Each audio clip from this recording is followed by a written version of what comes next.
أهل الجنة يتساءلون، أهل الجنة يتساءلون، يسأل بعضهم بعض: اللهم لا تحرمنا الجنة ونحن نسأل. قولوا آمين. آمين.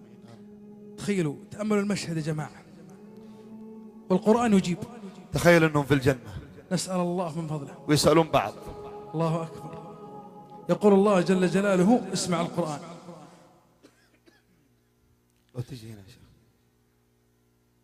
كلا والقمر والليل إذ أدبر والصبح إذا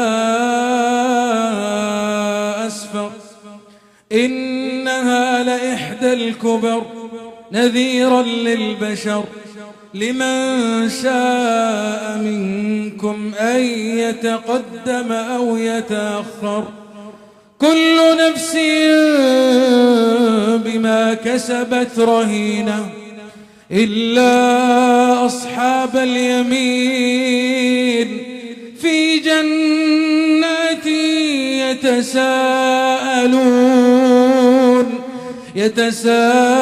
يتساءلون عن المجرمين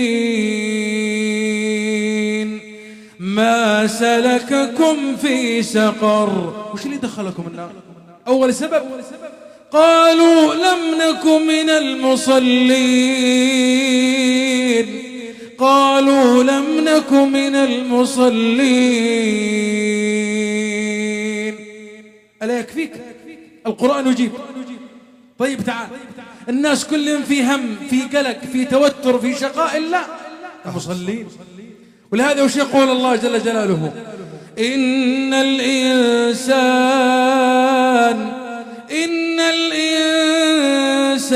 خلق هلوعا إذا مسه الشر جزوعا وإذا مسه الخير منوعا إلا المصلين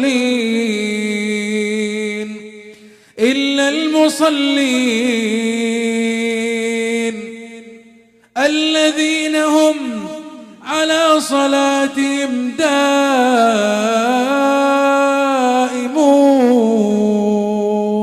مستحيل يترك الصلاة، هو يحترم مواعيده مع الله، هو يعرف أن مواعيده في اليوم والليلة كم؟ 5. لازم تحترم مواعيدك مع الله جل جلاله. والله لو سألناك وبنسألك وسنعيد هذا السؤال، اللي يحب الله يرفع يده. طيب ارفع يدك وبيض الله وجهك، وسؤالي ليس تهمة لك، لكن اللي يحب الله يحترم مواعيده مع الله 5. قال العلماء: من ترك صلاة واحدة عامدا